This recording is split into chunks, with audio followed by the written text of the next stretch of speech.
अगर आप भी व्हाट्सएप यूजर हैं तो आपके व्हाट्सएप पर भी व्हाट्सएप का नया अपडेटिंग और प्राइवेसी पॉलिसी का नोटिस आ चुका होगा। अगर नहीं आया है तो कुछ समय दिनों बाद जरूर आएगा, क्योंकि व्हाट्सएप ने अपने नए प्राइवेसी पॉलिसी में विशेष बदलाव किया है।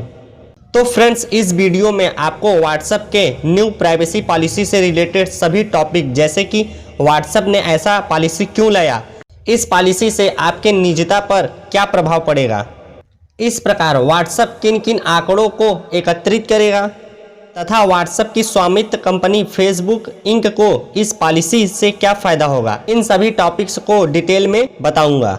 साथ ही व्हाट्सएप के विकल्प पर भी चर्चा करूंगा।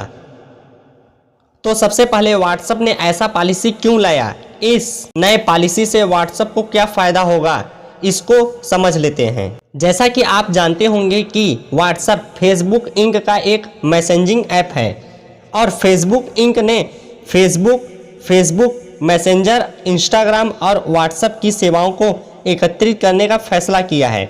फेसबुक प्रमुख मार्क जुकरबर्ग ने अक्टूबर 2020 में इस योजना की घोषणा की थी।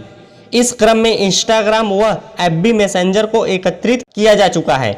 नई शर्तों में बताया गया है कि बिजनेस टू बिजनेस और बिजनेस टू कस्टमर के लिए व्हाट्सएप का इस्तेमाल कैसे किया जाएगा। जैसा कि आप जानते हैं कि व्हाट्सएप भुगतान विकल्पों को भी लागू कर रहा है व्हाट्सएप पे के माध्यम से, और फेसबुक इन आंकड़ों को एकत्रित करना चाहता है। इसके लिए व्हाट्सएप कुछ इस प्रकार डाटा को व्हाट्सएप के न्यू पॉलिसी के अनुसार एकत्रित करेगा। इसके अनुसार व्हाट्सएप यूटिलाइजेशन और लॉगिन के इंफॉर्मेशन को इकट्ठा करेगा और इमेज, चैट और अन्य प्रकार के कॉन्टैक्ट पर भी नज़र रखेगा और डाटा को फेसबुक और इंस्टाग्राम के साथ शेयर भी करेगा। इसके साथ ही आपके मोबाइल का location, IP address, time zone, phone model, operating system, battery level, signal strength और आपके मोबाइल में यूज होने वाले ब्राउज़र, मोबाइल नेटवर्क और मोबाइल के IMEI नंबर को भी लेगा। यहाँ तक कि व्हाट्सएप पर लगने वाले स्टेटस, उसमें लगने वाले प्रोफाइल पिक्चर और लास्ट स्क्रीन तक भी शेयर करेगा। इसके लिए कंपनी का कहना है कि इस डेटा का उपयोग व्हाट्सएप विश्लेषण संबंधित उद्देश्य के लिए करेगा। इस प्रकार डाटा को इकट्ठा कर फेसबुक बड़ा लाभ कमा सकती है। फ्रेंड्स, अब आपके व्हाट्सएप द्वारा आपके डाटा को एकत्रित करने के कारण पड़ने वाले प्रभाव क्या होंगे, इसको इस प्रकार समझते हैं। इसका सीधा असर यूजर की निजता पर पड़ेगा। व्हाट्सएप यूजर के कुछ आंकड़े अपने पास रखता है, फेसबुक भी ऐसा ही करता है। ये आंकड़े अलग अलग साइकिलों में संग्रहित होते हैं। कंपनी को लगता है कि अगर इन साइकिलों को एक कर दिया जाए तो उसके पास ज़्यादा सूचनाएं उपलब्ध होंगी। इससे कंपनी यह जान सकती है कि व्हाट्सएप के लिए इस्तेमाल किए जाने वाला फला नंबर फेसबुक पर किस नाम से सक्रिय है। कंपनी व्हाट्सएप पर उपलब्ध आपके संपर्क, संवाद व समूहों की तुलना फेसबुक के संपर्क, संवाद और गतिविधियों व अन्य समूहों से कर सकती है। अगर आप व्हाट्सएप की लेन देन सेवा यानी कि व्हाट्सएप पे का इस्तेमाल करते हैं तो फेसबुक आपके बैंक अकाउंट या कार्ड से संबंधित ब्यौरा का इस्तेमाल कर सकती है। इस प्रकार समझ सकते हैं कि फेसबुक आपके डाटा को किस प्रकार एकत्रित कर रही है। अब फ्रेंड्स, इन सब से बचने के लिए इसके विकल्प क्या हो सकते हैं।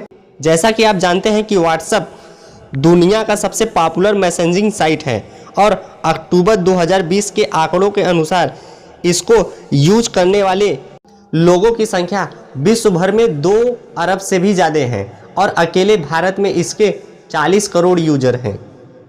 अब प्रश्न यह है कि व्हाट्सएप द्वारा अरबों लोगों की डाटा को इकट्ठा करना लोगों की निजता में सेंध लगाने जैसा नहीं हो सकता। भले ही व्हाट्सएप 2 लोगों के बीच संवाद की गोपनीयता का दावा करता हो, लेकिन इसके लीकेज की आशंका से इनकार नहीं किया जा सकता। अतः आप इन सब से थोड़ी हद तक बचने के लिए अलग सिम का इस्तेमाल कर सकते हैं और उसमें आप परिवार, आवासीय या सोसाइटी व स्कूल के ग्रुप बनाने से बचें। अतः इससे बचने के लिए आप व्हाट्सएप के अलावा तेजी से पॉपुलर हो रहे टेलीग्राम और सिग्नल ऐप्स का भी यूज कर सकते हैं। हालांकि इन ऐप्स की लोकप्रियता व्हाट्सएप से अभी भी बहुत कम है।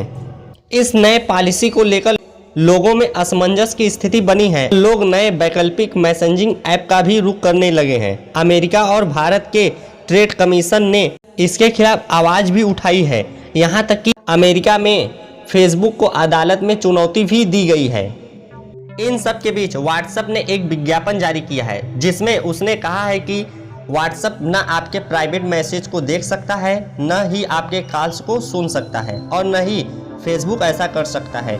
आपके द्वारा अपने दोस्तों, परिवारजनों और सहकर्मियों को भेजा जाने वाला हर private message, photo, video, voice message और डॉक्यूमेंट, चाहे एक दूसरे को भेजा जाए या ग्रुप चैट में भेजा जाए, एंड टू एंड इनक्रिप्शन द्वारा सुरक्षित होता है और केवल आप लोगों के बीच ही रहता है।